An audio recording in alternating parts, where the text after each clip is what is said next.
Bom dia, boa tarde ou boa noite. Meu nome é Eduardo, faço parte da Alfa Cursos Náuticos. Vamos direto ao vídeo. No vídeo de hoje nós vamos falar sobre Norman, que é a Normas da Autoridade Marítima. As normans são os regulamentos que têm como finalidade principal estabelecer princípios gerais para o tráfego aquaviário e para a segurança da navegação nas águas sob jurisdição nacional. Autoridade marítima, eu já havia dito aí no vídeo anterior, Vamos estar relembrando para vocês porque é uma questão de prova, tá? Quem é a Autoridade Marítima Brasileira? A Autoridade Marítima Brasileira é a Marinha do Brasil, tá? Marinha do Brasil é a Autoridade Marítima Brasileira que, por meio da Diretoria de Portos e Costas, a DPC, coordena e fiscaliza as atividades da Marinha Mercante Brasileira. Qual a diferença? Representantes da autoridade marítima é uma outra circunstância. Então, o representante nacional é o diretor de portos e costas, o DPC. Pessoal, desculpa aí que eu venho gravar os vídeos meio de madrugada e agora já está chegando já quase 8 horas, começou o movimento. Então, infelizmente aqui eu não tenho ainda um estúdio decente aí e eu preciso, para auxiliar vocês, gravar o vídeo, tá? Então, se tiver algum barulho externo aí, vocês até me perdoem. Então vamos voltar aí. Representante nacional, diretor de portos e costas, que é o DPC. O representante regional, nas suas respectivas áreas de jurisdição, os capitães dos portos, Representante local, na área de jurisdição da sede da capitania, o oficial designado por ato do capitão dos portos, e na área de jurisdição das delegacias e agências, os respectivos delegados e agentes, tá? No exterior, quem representa a Autoridade Marítima Brasileira é a Autoridade Diplomática. Então a gente tem aqui a DPC, as capitanias, delegacias e as agências. Marinha Mercante é o conjunto de todas as atividades produtivas da sociedade civil, as quais utilizam o meio aquaviário como o transporte de pessoas e cargas, a pesca, o serviço de dragagem, o serviço portuário, esporte e recreio, entre outros, e das atividades de apoio. Amadores, grupo único, são aqueles que exercem atividades a bordo da embarcação de esporte e recreio, não sendo profissional. Então, o nível de habilitação, eu já tinha falado nos vídeos anteriores, vamos só estar relembrando. Então, na categoria de amadores, nós temos veleiro, motonauta, arraiz amador, mestre amador e capitão amador. Veleiro, conduzir embarcação à vela. Motonauta, conduzir embarcação moto aquática. Arraiz amador, embarcação de esporte e recreio. Mestre amador, embarcação de esporte e recreio até aquelas 20 milhas náuticas da costa, E o capitão amador não tem limite na navegação. Então o veleiro, o motonauta e o arraiz amador, eles podem navegar aonde? Navegação interior, Lembrando que quando são classificadas como navegação interior, tá? O mestre amador, então o mestre amador ele pode navegar até 20 milhas náuticas da costa, adentro da navegação mar aberto, costeira, cabotagem, e o capitão amador ele não tem limite da navegação. Então aqui eu tenho a navegação interior área 1 e área 2, a área de navegação do mestre, que é as 20 milhas náuticas, e a área de navegação do capitão amador, tá? Vamos falar sobre o uso de insígnias, As insígnias nada mais nada menos que é o meio de você identificar um amador, Os amadores que assim o desejarem poderão utilizar as insígnias representativas sob a forma distintiva de metal, botões bordados em bonés, broches, divisas, etc. Se você for uma pessoa um pouco hardcore, rock and roll, fazer uma tatuagem, só que se você fizer a tatuagem e a marinha alterar as insígnias, você acaba aí perdendo um pedaço de pele. Brincadeiras. Arraiz amador, uma âncora dourada, com a abreviação de AA, arraiz amador. Mestre amador são duas âncoras douradas cruzadas, com a abreviação MA. E capitão amador são duas âncoras douradas com dois barretes dourados embaixo, com a abreviação de CA. Se na prova de vocês sair o modelo ou cair o modelo anterior, Anteriormente, como que você poderia identificar uma insígnia dos amadores? Anterior, uma âncora dourada, arraiz, 2 mestre e 3, perdão, uma estrela dourada, arraiz, 2 estrelas douradas, mestre e 3 estrelas douradas, capitão amador. Agora são âncoras. Então, uma âncora dourada, arraiz, 2 âncoras douradas cruzadas, mestre e 3 âncoras douradas, ou 2 âncoras douradas com 2 barretes dourados embaixo, capitão amador. Pessoal, desculpa aí o erro, tá? Vamos devagar aí. Inscrição e registro, isso aí também eu falei num dos vídeos anteriores aí. São 2 questões que geralmente caem na prova. Aonde deverá ser inscrita uma embarcação que possui até 6 metros de comprimento? Então, inscrição. Já sabem o que é uma embarcação miúda, médio porte e grande porte. Então, as embarcações miúda e médio porte, elas deverão ser inscritas na capitania, numa delegacia ou numa agência. E as embarcações que possuem mais que 24 metros de comprimento, que na sua superestrutura tenha mais de 100 AB, né, AB é a criação bruta, essa embarcação deverá ser registrada no Tribunal Marítimo. Então, quando falamos em inscrição, capitania, delegacia e agência. E quando falamos em registro, Tribunal Marítimo. Tá? No caso da fiscalização, internamente, as CDAs, né, capitania, delegacia e agência, possuem um setor de polícia naval, que fazem as inspeções. Né? O policiamento naval é a atividade de cunho administrativo que visa auxiliar a DPC a exercer seu papel de órgão fiscalizador no cumprimento das leis e também das normas emitidas pela autoridade marítima. Limite de navegação em áreas de segurança. Não é permitido o tráfego e o fundeio da embarcação nessas áreas. As embarcações deverão manter uma distância mínima de 200 metros de instalações militares e 500 metros das plataformas de prospecção de petróleo. Limite de navegação em áreas seletivas. Isso aqui, pessoal, tem que ter um certo cuidado, tá bom? Por quê? Vocês sabem por que hoje vocês têm que fazer o treinamento náutico primeiramente antes de fazer a prova na Marinha? Porque no ano de 2010 e 2011 houveram 2 acidentes lá em Santos, na praia, onde no ano de 2010 um menor conduzindo uma moto aquática acabou atropelando, né, passando por cima de uma criança, e no ano de 2011 uma pessoa habilitada com uma lancha acabou atropelando uma senhora na areia. Então a mídia caiu em cima na Marinha, né, pedindo aí que seja remodulado as normas, né, ou as situações para que as pessoas sejam habilitadas, e a partir do dia 1º/7/2012, para fazer, né, ou para prestar o exame de arraiz amador, as pessoas, né, ou os candidatos teriam que fazer o treinamento náutico. Para o arraiz amador são 6 horas e motonauta 3 horas, tá? É chamado de linha de base a linha de arrebentação das ondas, ou no caso de lagos ou lagoas, onde se inicia o espelho de água, né? O limite máximo de aproximação de embarcações a motor, ou seja, com propulsão, para navegar em áreas de banhistas ou praia é de 200 metros da linha de base. Então vamos aqui. Estão vendo aqui a linha de base, onde começa o espelho d'água? As embarcações deverão trafegar a mais, né, ou a 200 metros dessa área. Então, se eu estou aqui com a minha filha, com a minha família, e eu avisto uma embarcação próxima, essa embarcação poderá ser notificada pela Marinha. Quando eu falo eu, é como se eu fosse o banhista, né, e a Marinha estivesse abordando. Não é que eu vou abordar, não é isso aí não, só um exemplo. Então aqui nós estamos aqui, curtindo a praia, solzão, né? Tem embarcação que está trafegando, está navegando próximo da área de banhista, ela já é enquadrada lá no inciso, conforme eu falei para vocês anteriormente, tá? Então as embarcações com propulsão deverão navegar a 200 metros da linha de base. As embarcações a remo ou a vela deverão navegar a 100 metros da linha de base, tá certo? Ah, Eduardo, eu tenho embarcação a vela com motor. Se possuir motor, 200 metros. Se não tiver motor, né, se for a remo ou a vela, 100 metros, tá bom?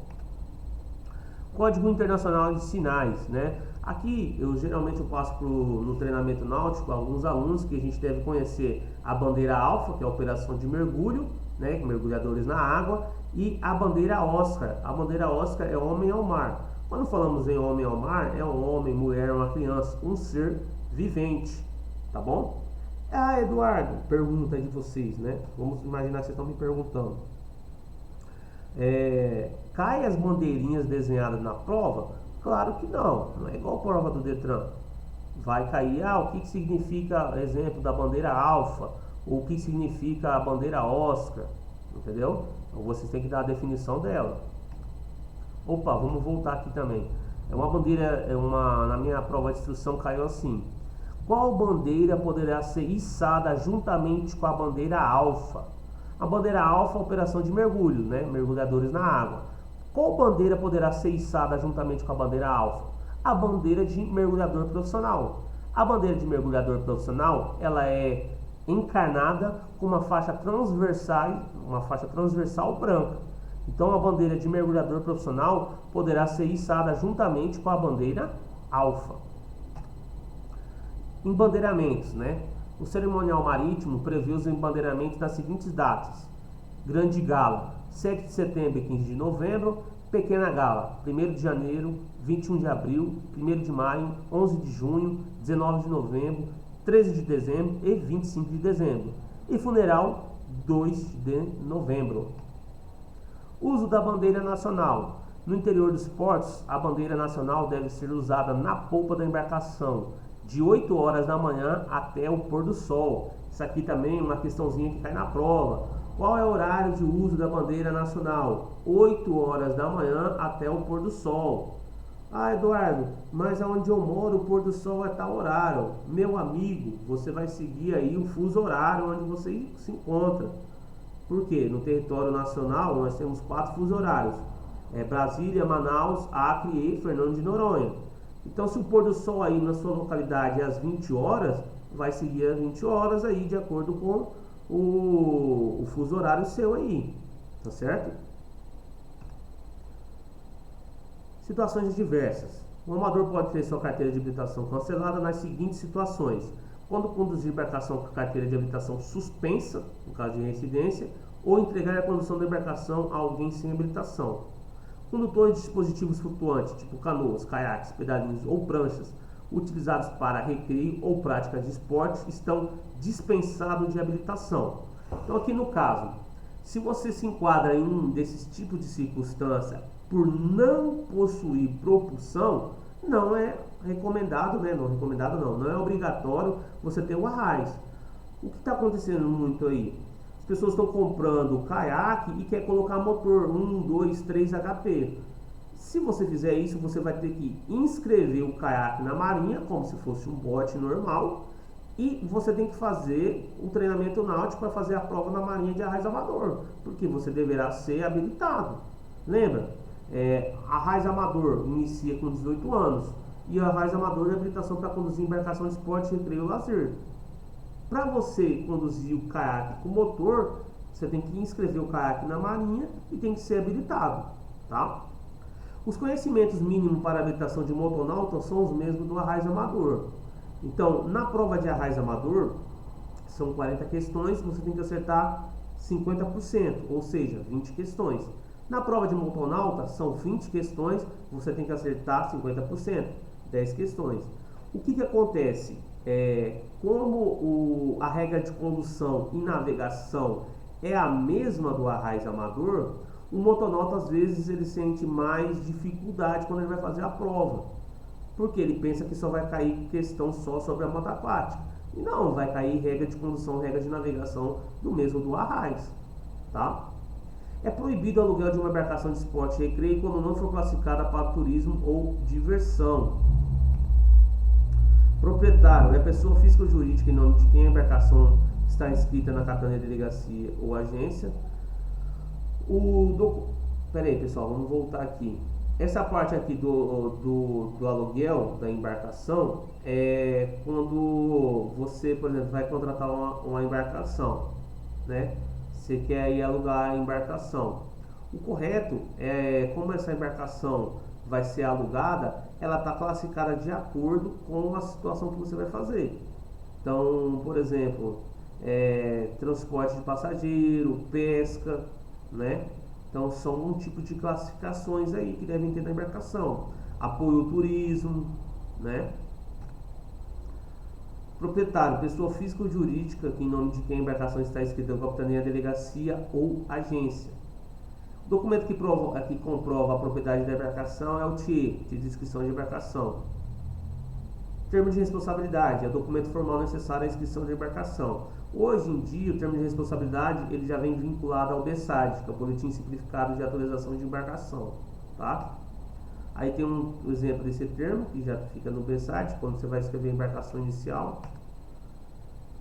As ocorrências de viagem, como saídas e entradas de embarcação não filiadas a clube náutico e marinhas organizadas, devem ser comunicadas à Capitania dos Portos pelo proprietário ou responsável pela embarcação. Antes de sair barra fora, é obrigatória a apresentação do plano de navegação. A navegação oceânica é chamada de longo curso.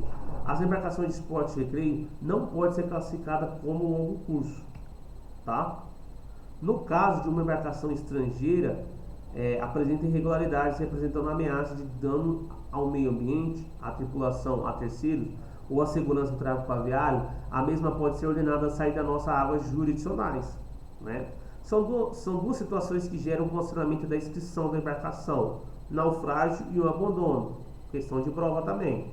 Quais são as circunstâncias que geram o condicionamento da inscrição? Naufrágio e abandono. Embarcações de esporte e recreio, né, em alto mar e na navegação costeira estão obrigadas a possuir equipamento de comunicação, que é o rádio VHF marítimo, né? Embarcação de esporte e recreio está dispensada ao despacho na Capitania dos Portos em qualquer situação, né? Modelo de pedido de despacho. Tripulantes. Quando o tripulante de embarcação de esporte e recreio for profissional da marinha mercante, o proprietário deverá assinar sua caderneta de inscrição e registro, que seria a CIR, né? Um tripulante não pode induzir o outro a abandonar a embarcação, nem impedir que embarque sob ameaça ou força, a não ser que não seja da mesma tripulação. Passividades.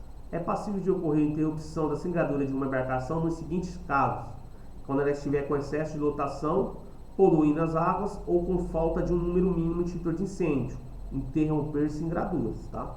Uma embarcação navegando em péssimo estado de conservação não poderá ter sua singradura interrompida. Neste caso, a embarcação será apreendida. Então, você não vai interromper a singradura, né? No caso aí a marinha apreende ela, tá? É passível de ocorrer a apreensão da embarcação de esporte e recreio quando for utilizada comercialmente.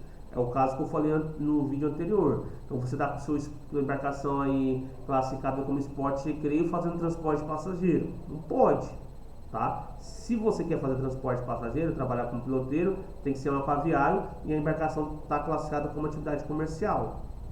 São atitudes passíveis de apreensão da carteira de habilitação de amador: utilizar a embarcação para o transporte comercial de passageiro e carga ou utilizar a embarcação para a prática de crime. Auto de infração. Aqui eu já falei para vocês nos vídeos anteriores, né? Você vai receber lá uma notificação. A notificação tem o prazo de 8 dias úteis para fazer a justificativa. Se mesmo assim o comandante julgar improcedente a notificação, você apresentou a defesa, é aberto um auto de infração. Chegou o auto de infração na sua residência, você tem um prazo de 15 dias úteis para fazer a justificativa do auto de infração. No auto de infração vai ter a infração administrativa, né, através do seu artigo, e a penalidade que poderá ser aplicada. O infrator poderá recorrer da pena imposta ou qualquer decisão proferida pela autoridade marítima no prazo de 5 dias úteis. Ou seja, você apresentou o auto de infração, mesmo assim o delegado julgou improcedente, vai abrir a multa, né? Tomou ciência da multa, você tem o prazo de até 5 dias úteis para recorrer da multa.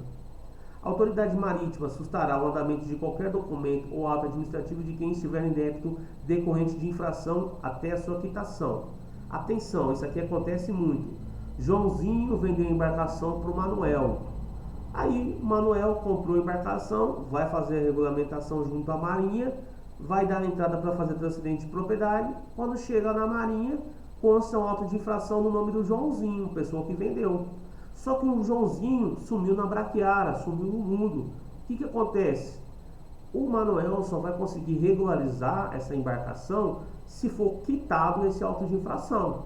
Se não conseguir quitar ou se não for quitado esse auto de infração, não será feita a transferência de propriedade. E por enquanto a Marinha não possui um site igual o Detran para consultar esse tipo de infração, né? Ou esse tipo de pendência, a não ser que o auto de infração já tenha sido feito através, auto de infração, e já tenha gerado a multa. Por quê? Se já foi gerada a multa, você entrando no site da DPC, através dos autos de infração, você coloca o CPF do infrator e verifica se tem alguma infração administrativa ali, tá certo? Caso a irregularidade determinante da apreensão da embarcação não seja acionada no prazo de 90 dias, né, o que eu falei para vocês, a embarcação poderá ser doada ou incorporada aos bens da União.